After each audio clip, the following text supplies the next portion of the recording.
Welcome back to Scarlet and Maize. I'm Adam. I'm Zach. Michigan 27, Alabama 20 in overtime. I honestly, when Alabama was up 4 and they had the ball, I thought for sure that the game was over. My existential malaise from a couple of years ago immediately came back. Yeah. And I if I'm being honest, I had my wife was watching my older son, and then I was watching our younger son who's 10 months, and I just had him in a pack and play, and I was throwing treats at him like he was a dog to try to keep him quiet so I could actually watch the game. And I had my older son come over because I was just sad. I was like, it's over. They lost it again. But, and this is 100% true, I said, hey, buddy, will you just say, go Blue, great job? And he said it. And Michigan got the stop, and then they came back and won. Wow. And I told him before bed that he helped Michigan win. So thank you. And he believed you. Buddy. He goes, cool. That's sweet. Yeah. Before we get too far, I want to ask you a question. So that first play of the game, I think it was the very first snap, right? The interception. I mean, at least we thought it was an interception in the moment. My thoughts initially were it's all right. When Ohio State beat Bama in 2014, they had some really dumb plays and had really bad turnovers, but they were just the better team, so they got it done. And I was like, Michigan, if they're the better team, they'll still get it done. They'll bounce back from this mistake. But no, I had a deflating. Here we go again.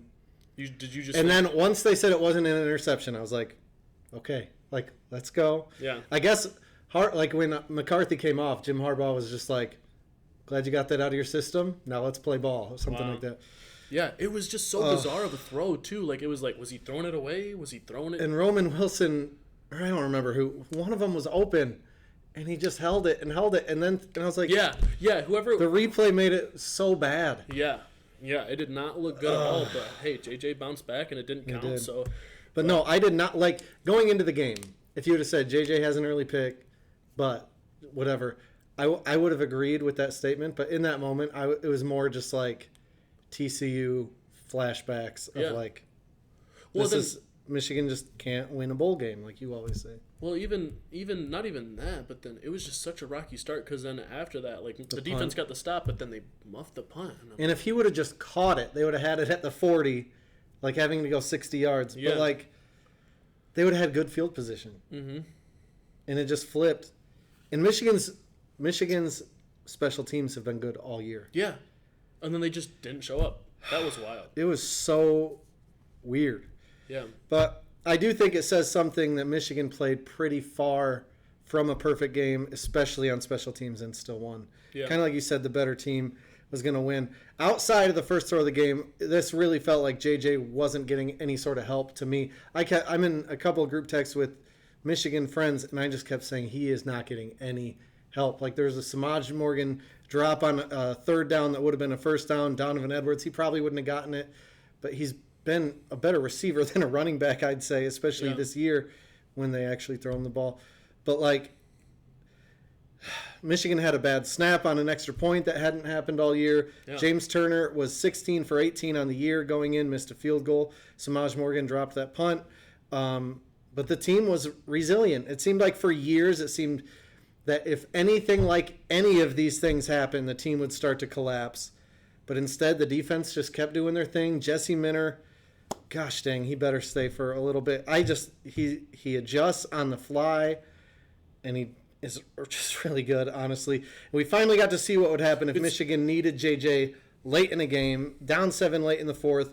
He went 3 for 4 for 60 yards and a touchdown, while also running for 16 yards. But even the pass to Roman Wilson that got tipped is the reason I think this is actually happening, because every other effing year of my life, except 97, that pass would have not stayed a spiral. That pass would have been intercepted. The game would have been over, which Michigan still had 3 timeouts. But it's crazy how it went from it would have been a completed pass.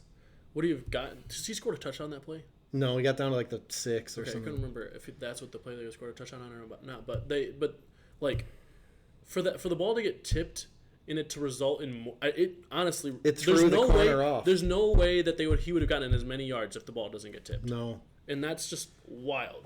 Roman Wilson after the game said he saw the ball get tipped and he said something like, "It's in God's hands" or something, and then he felt it in his fingertips. He wasn't calling himself God. Right, he was right. just saying it was all God. For the ball to get there, yeah. Yeah. But, that is the kind of play that for years hurt Michigan, and it finally didn't. I don't know. Yeah, and, like, it's a game of inches. And, Yeah. like, if that defensive lineman gets a little bit more of that ball, it could have been a pick, could have been just an incomplete pass, it could have been who knows what. But it was a huge play. Yeah. Blake Corum is a legend. Honestly, I've seen a lot of Michigan fans calling him the best running back in school history, but I still think he's number 2, kind of fittingly, because he's the number 2. But, like, he's passed Mike Hart for me, but not Wheatley. Like, Wheatley, that's for another time. But Blake Corum is a legend. I love him. He became Michigan's all-time touchdown leader on the game-winning touchdown. That man has... Well, he tied it, right? He broke it on that one, I think. I thought he had... I don't know. I think he just tied it, right? I think he broke it. I don't know. It doesn't matter. That man has 43 rushing touchdowns over the last 25 games, which is 2 seasons. And then, obviously, 1 more to go. Michigan... This blew my mind. Michigan has played in 17 overtime games all time. They've won 14 of them. Wow. They've only lost 3 overtime games ever. That's pretty good. And then the one of the 3 you guys was 2016. You guys believe it didn't happen. It did happen, but it. Oh yeah. Yeah. It did happen. It was the right call. Until this year, made me want to shoot myself in the balls with a shotgun. Oh my gosh. Like, no, that's harsh. That's not accurate. But what's crazy is, so they've played 17 overtime games all time. 6 of them have been in Harbaugh's 9 years. Wow. It's crazy. Yeah, that's all I got. Yeah, I mean, congrats to Michigan. Props to Harbaugh for being resilient through the tough years. Obviously before this 3-year run, he had to be resilient through that. Mm-hmm. Losing to Ohio State, they were up and down through his career. It wasn't a lot of really lows, but there were. 2020. But also not a lot of really highs because Right. they couldn't get over the hump. Right, but then even just to be resilient after the disappointment last year and the disappointment the year before in the semifinal, and to keep pushing and keep coaching through it. He could have ran off to the NFL a lot sooner, but yeah, and I think the better team won, and I think Milroe. I think it's Milroe at quarterback for Bama this year. Just reminds me of NCAA football. That's what I did with crappy teams. When I was starting a crappy team, I'd try and make sure I get the faster quarterback in play. Yeah. And then I would just run it with them all the time. But it just feels what it felt like. That's all their offense was, and it was just weird to watch Bama be like that. And it's crazy that this is the longest stretch under Saban that they've gone without a national championship, because they won it 3 years ago. Yeah, I think I read that if they don't win it next year, it'll be the first time at Bama that they'll have a player that didn't win. Yeah, a class. Not just make it. Yeah, a class but that didn't win. Yeah. Insane. But they haven't even made one either since 2020. Yeah. But I think it's pretty incredible the run Michigan's on. I think they got to get it done, but still got 1 more to go. Yeah. Speaking of, Washington 37, Texas 31.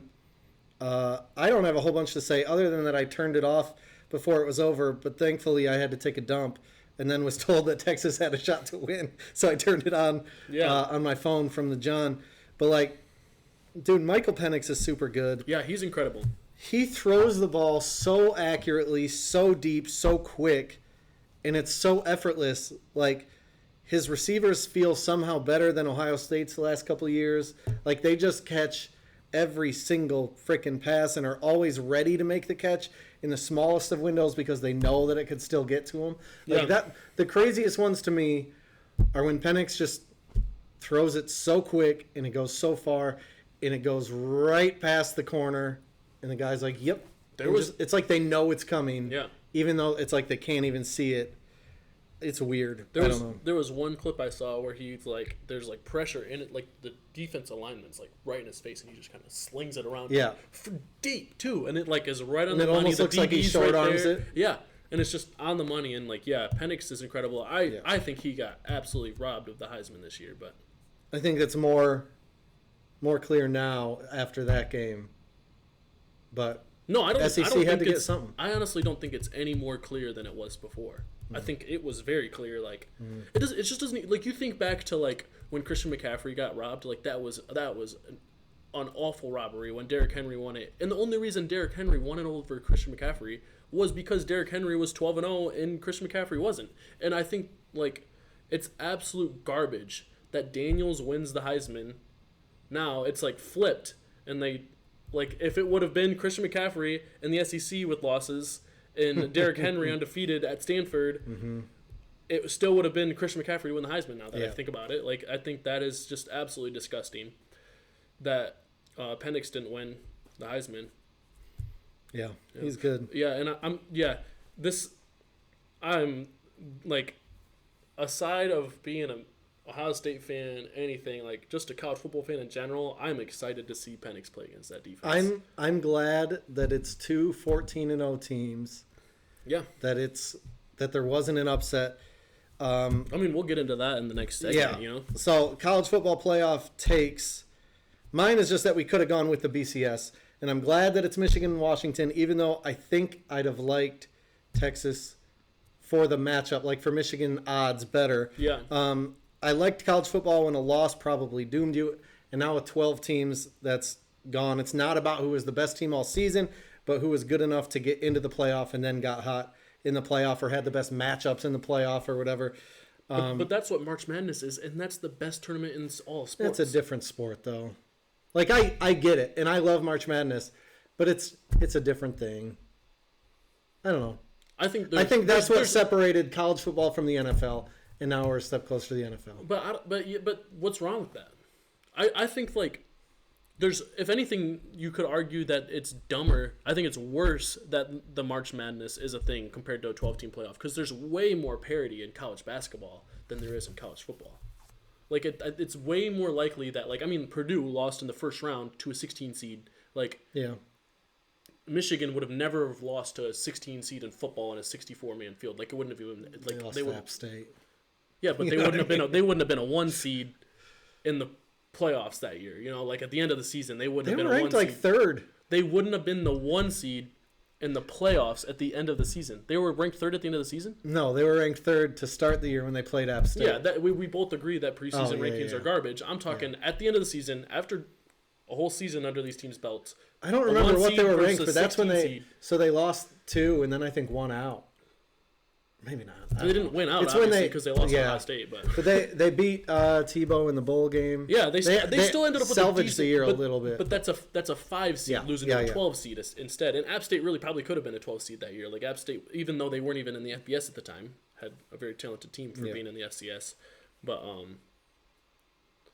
we were just talking about the college football playoff. Yeah, the takes. Yeah, I think this was it's on par with last year, which I hope, like, as far as, like, both semifinal games were incredible games that came down to the wire. And I just hope that the Natty, one way or the other, isn't what the Natty was last year. Even, like, I just hope it's not a blowout at all. Like, even, obviously, I don't think there's a chance it's a close to as big of a blowout as it was Georgia over TCU last year. But, yeah, I think this has been the best playoff that we've seen.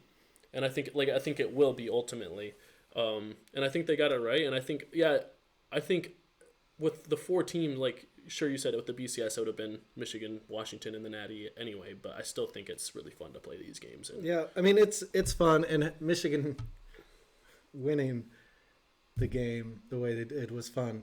I'm just glad that the best 2 teams won. Yeah.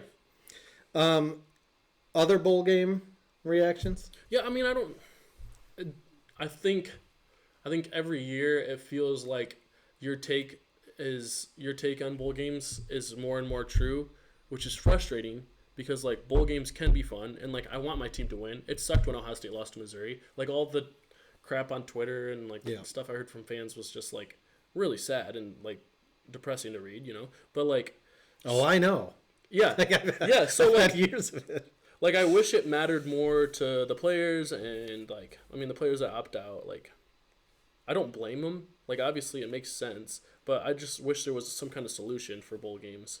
Because, like, no, Ohio State lost to Missouri. Like, people are acting like, oh, Ohio State's now, like, got some horrible record against the SEC and just adding to it. But it's like Ohio State didn't even hardly prepare well. But my biggest reaction from the bowl games in general it goes off that take is Florida State losing 63-3 to Georgia does not mean they did not belong in the playoff at all. And if you feel like that's the case, then you're dumb.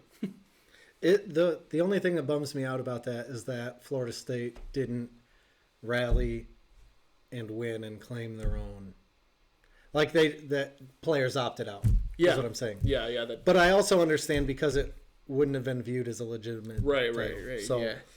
I don't know. Yeah, it was fun for me to watch the Ohio State game. I wasn't even watching it first until I heard that they were losing deep into the second or winning deep into this. I don't remember what it was 3-0 Ohio State, time, right? Yeah.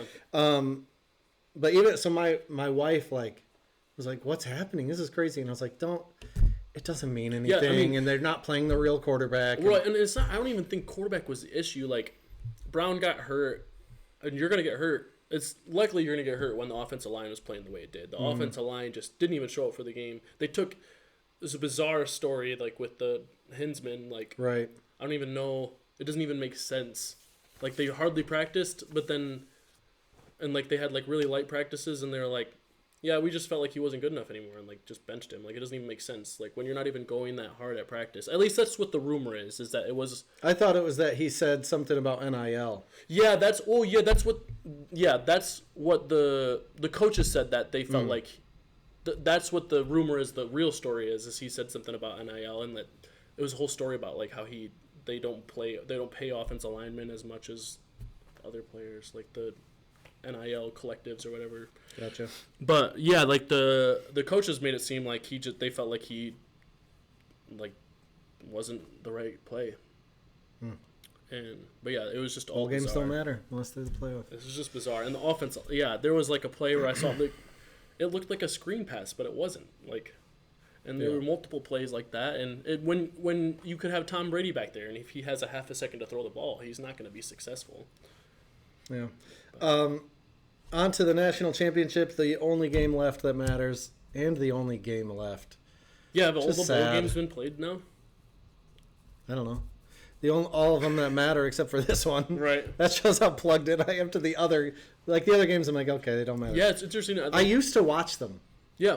And now it's like they're shells of themselves. And I think, so this is my take on bowl games. I think that it should be a determining factor for a non-conference game. Like, I think Ohio State should play Missouri next year non-conference in one of the first few games of the season, and play it at the site that they played where were they at, the Cotton Bowl or whatever. It would be fun. It would never happen, but yeah, it would be fun. It would be really cool. But then you would almost have to do it like from top to bottom and not do like 6-6 teams. Yeah, because at that point, you would be scheduling less games or whatever. So you just schedule 11 games each year. Then there's like a formula for figuring it out. But I think that would be cool. But it won't ever happen. Yeah. On to the national championship. Michigan plays a team from Washington with a Heisman finalist quarterback, a stable of great wide receivers with the national championship on the line, just like the 97 season, the last time Michigan won the Rose Bowl. Wow. Until the Penn State game, and then again until the Ohio State game, and then again until the Alabama game. Michigan's schedule was super, super weak, if you asked anyone with a microphone. Yeah. The worst defense Michigan faced this year was UNLV, who has the 103rd ranked defense in the country in terms of yards per game. Next on the list for Michigan opponents, Washington. Wow. At 94th. Yeah, go ahead. Sorry. They're 120th in passing yards allowed per game, 41st in rushing yards per game. What were you going to say? No, I didn't know the passing yards and rushing yards rankings, but that sways it a little bit. But yeah, the Washington's defense is not something that impresses me at all. And then even Texas's run game seemed to be pretty successful, and obviously Michigan's run game is better than Texas's, and so but yeah. So Michigan has played against 3 teams in the top 10 in total defense, 8 in the top 30. Wow. Washington, on the other hand, has played 4 teams outside the top 100 in total defense, and a total of 8 teams ranked worse than 70th in total defense. They've only played 4 teams in the top 40 in total defense. That's Utah, Oregon twice, and then Oregon State, who was 39th. Michigan has the number 1 defense in the country in total defense, by the way. I will say, so they played number 2 and number 3, and then they're number 1. So I will say I know that at least part of this is the teams that they play against, the conferences that they're in. Iowa's offense wouldn't score against anybody, while the only teams Michigan played that even tried to throw the ball are Maryland and Ohio State. I mean, even they beat Bama, who's good, but they can't throw. Both of those teams, Maryland and Ohio State, are blown out of the water by Washington, who has the number 1 passing offense in the country, number 10 total offense. Now, Michigan, this surprised me, is only 70th in total offense. I thought they were going to be better than that. But that's also pretty affected by their style of play. And because the defenses they played. And the defenses they played. But I think the style of play played on Monday will probably determine the national champion. If it gets into a shootout, can Michigan keep up? I think they could, because Washington's defense sucks. They're 120th in passing defense. But I also think it'd be close to 50-50 at that point. If it gets to a shootout like the TCU game, I feel like it'll be 50-50, maybe 60-40 or 55-45 in favor of Washington. So you have the stats of the defenses Michigan's played compared to Washington. But then I'm curious, which obviously we don't have this, but like Washington's pass defense is 120th, but just they've played a lot of heavy pass teams. I mean, they played. I assume, did they play Caleb Williams? I assume they did. Maybe they didn't play USC, but yeah, they did play USC. The Pac-12, the Pac-12 like alone, like you go down the list, they have most of the best quarterbacks in college football this year. Like, I mean, Penix, Williams. Are we still counting Caleb Williams? Yeah, I mean, he's still really good. DJU, and you got Bo Nix, and yeah. I mean, I think it was Oregon State. They beat like 22-20. Wow. Something. I don't know. Like, Washington is weird too because they did have a stretch where they struggled. They were kind of still in it heading in. They just kept winning really close games. I do think if Michigan essentially plays a bend but don't break defense and is able to hold Washington to some field goals early, I think it slides more and more to Michigan. Limit possessions, be efficient, grind down their already bad defense, keep your defense fresh, which is a big part of that, and win the game. Charles Woodson, Heisman winner, captain of the 97 national title team, as we know, said on Tuesday that if Michigan wins, this becomes the greatest Michigan team of all time, in part because of who they'll have to play. He even said, we played Washington State. We didn't have a national championship game. So if Michigan does it, if they beat Bama and then beat Washington, then they become the best Michigan team ever. We've already got the all-time leading scorer in Blake Corum, who wears Woodson's number 2. We've got the cover corner who wears number 2 and is mentored by Charles Woodson himself and Will Johnson. I feel like the last 2 years, I've been almost sheepish or hesitant to pick Michigan. That's against Ohio State. That's in the playoff. 2 years ago, everyone was obviously right to easily, very quickly pick Georgia. But in the Ohio State game, I basically picked Michigan despite my brain. I was like, they're going to lose. Last year, while everyone was saying Michigan would dominate the semifinal, I said I was worried about TCU. That's all PTSD from basically 2006, the game onward, when the rug just kept getting pulled out from under Michigan. But that, because this is a different team. Undefeated. Won at Penn State. Beat Ohio State for the 3rd straight year. First coach ever to win back-to-back-to-back outright Big Ten titles.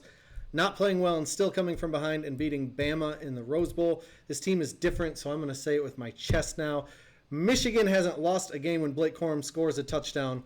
We know what running defense they're going up against. He's going to run for at least 1. Will Johnson will live up to his number 2 jersey and get a pick like Woodson did. This team is different, like the 97 team is different. I told you before about how the revenge tour, the going to the basketball game the night before the game, and I was like, I'm not buying a shirt. Like, that would be sweet, but I'm not buying a shirt. I bought this hat thinking I'm not going to get this hat unless Michigan actually wins. And then I was like, you know what? This year is different. I bought the Blake Corum hat. He did really well in the last game.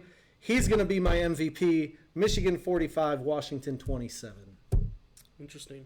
You said all that number 2 stuff. What if it's all just gearing up for them to finish second? I know. I thought about that as I put the hat on. Yeah, it's a different year. No, yeah, but yeah, I think like I already talked about it. Like Texas's success on the ground, like they were against Washington. I think they would have had a better chance against Washington if they got out to a lead early. But they were playing catch up the whole game, and they had a successful run game, but they had to obviously keep throwing it. But I do think like the biggest issue for Michigan could be if they end up playing from behind, similar to Texas. Like if they're forced to throw the ball, obviously like Washington's pass defense isn't great, so like they could come back. But I think if it turns into a shootout and all that, then I think they're in trouble. But I do think that Michigan's defense and their run game gets it done. I got Michigan 34-27 with Blake Corum winning MVP as well. There we go. Yeah. One step further take. Not real. Hold on. No, never mind. One step further take. Not really a hot take, but definitely not a cold take. Maybe the last one of the year. I don't know if we'll do one after the game. I've said over and over that I'm not the biggest fan of the 12-team playoff. I wasn't even really a fan of the 14 playoff. But it seems like we should abolish all the bowl games that aren't the playoff, as well as the conference championship games, unless the first round of the playoff eventually becomes the conference championships, like I keep pushing, but apparently the NCAA doesn't want to hear about. We're trying to preserve, it kind of dawned on me during the bowl games, like we're trying to preserve the tradition of college football while also obviously moving forward with a brand new expanding playoff. And to paraphrase Ron Swanson, we shouldn't half-ass 2 things, but whole-ass 1 thing. No offense, but I don't know anyone that's trying to like keep the tradition of it. Just having the bowls. Yeah, that's fair. Is what I mean. Like the money grab of conference championship games in the bowls, people only watch if giant Pop-Tarts look cannibalized or if head coaches get drowned to death in mayonnaise. Yeah. Like they don't add much value to me, especially moving forward in the Big Ten without divisions. Like I'm not interested in rematches like Bama Texas. The game was already played once. Like, did they happen or not? That's why I hated Bama getting in. Not because I didn't think they were good. I thought that they might beat Michigan. But, like, why play the games if the games don't matter as much? Because, I mean, it's like the NFL, I guess. Saying they don't matter, I don't really agree with. They don't matter as much. Well, that's the thing, though, is, like, you gotta, like, I gotta jump back to, like, 2014, I'd love to bring it up, you know, because Ohio State won the national championship. But Ohio State lost to Virginia Tech. Ohio State was very clearly, by the end of the season, by far the best team in the country. Like, they played like against Bama in that semifinal game and still had a 14-point lead late.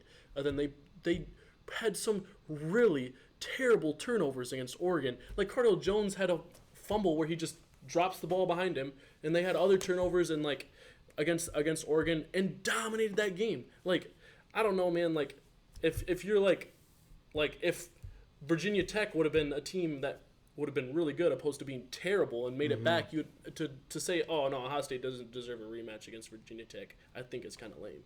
It's not that. So like, I think in that scenario, if Ohio State and Virginia Tech are kind of clearly the best 2 teams, that's one thing.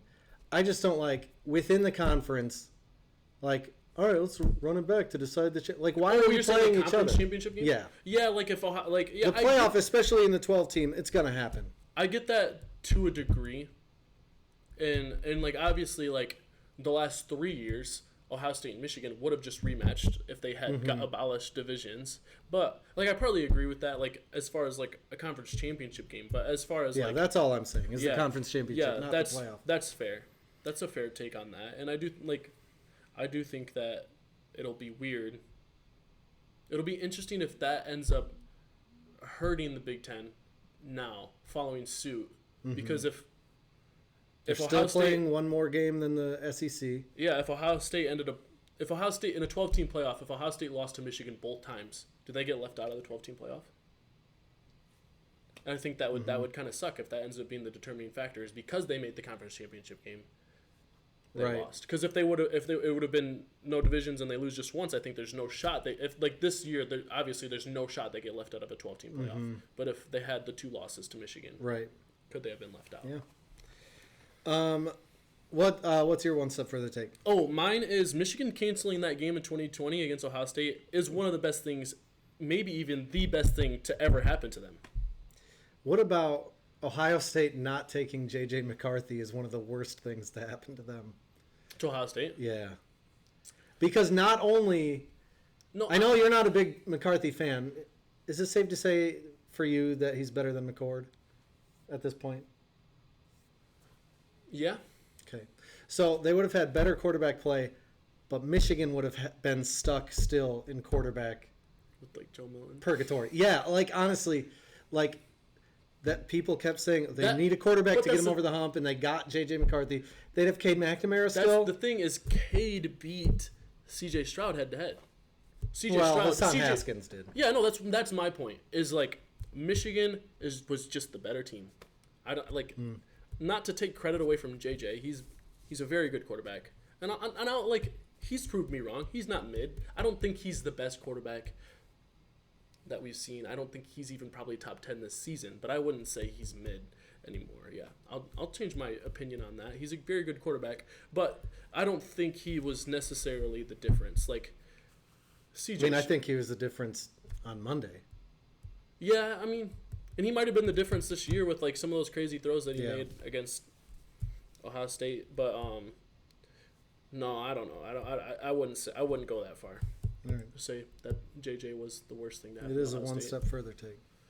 It is funny though because pretty often like things that you'd think would be bad for Ohio State turn into good things. You know, like when Jim Trussell ran out of town, and then we got. That's Urban been part of the Meyer. frustration for me as a Michigan fan. Yeah. Just walk into Urban Meyer. Yeah. And then it seemed, I'm not trying to troll, it seemed like, okay, Urban Meyer leaves, and then, oh, here's Ryan Day, and he's picking right up. I'm not upset with him now. Yeah. I mean, obvious reasons. I still think that you're a little too, like, obviously, like, if I were a Michigan fan, I'd be in the same boat as you, but I still think you're a little too low on Ryan Day than a little more Could low be. than you should be. Oh, can I go back to a point you talked about Jesse Minter and about like how you hope he stays for a while? Yeah. Like, I think it's crazy that like you've talked about like Sharon Moore like is like the next guy up for the head coach position. Why not Minter? I don't know. Like, it's not that I wouldn't be okay with Minter. I think it's clear that Sharon Moore is the guy since he got the games at the end of the year and whatever. And I like him a lot. Because, I mean, Minter's been, like, Sharon Moore's been Moore's good. been there longer. I don't know. Moore's obviously been really good, but Minter's arguably been the best DC in the country. He's been so good. Like, and I don't think Sharon Moore is on that level as far as OC. Like, I wouldn't even put him in that conversation as best OC in the country. Yeah, But Minter might be hands down the best DC. With that, too, there's like how much is Harbaugh involved with the offense, and what would the Sharon Moore offense look like if he was on his own? I don't know. I mean, like, even you said, like, JJ, those games, other than the Ohio State game, JJ really struggled when Sharon Moore was the head coach. He didn't score. Yeah. He didn't score a passing touchdown until the Ohio State game. Wow. With Sharon Moore. Yeah. One viewer question: do you think Harbaugh returns to Michigan in 2024? Yeah. Paul Feinbaum thinks that it's a guaranteed that he's out of there. So Paul Feinbaum. It's so funny because like that guy is like, he seems like he should be like an Adam Schefter type where like he shouldn't really be wrong about the stuff he reports, but it's like, what is it based on that? What's that based on? Like, it's interesting, but I wouldn't be surprised at all if he bounces. No, I don't even think it matters if he wins on Monday or not. I think he'll listen to San Diego if they want to talk. Los Angeles. Oh, yeah. But I do think he'll be back. If he does leave, I'm glad we have Sharon Moore. But to your point, I would be fine either way. I just think it's clear Sharon Moore's What do you think of, like, there's, like, the rumor that not Les Miles. Brian Kelly. Yeah, Brian Kelly. Yeah, sorry. Wrong. I think it's probably, honestly, Brian Kelly's agent trying to get LSU to love him again. Interesting. They don't love him anymore? I think they were a little unhappy with him. Finishing 9-3. Yeah. He did this all the time.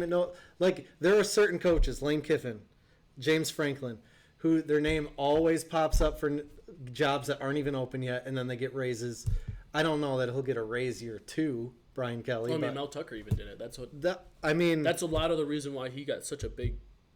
Pay was that there was a lot of rumors. Even LSU was the big rumor that he was going to get the job offer from. Right. Yeah. No, I don't think there's anything to that at all. Yeah. But yeah, I was listening to a podcast today, and it was, I think Adam Schefter said, so the question for me is if the NFL wants Jim Harbaugh, if they actually want Jim Harbaugh. And he said he thinks San Diego has Harbaugh as a candidate. Interesting. Not the candidate. Right. And he doesn't know how long it'll draw out.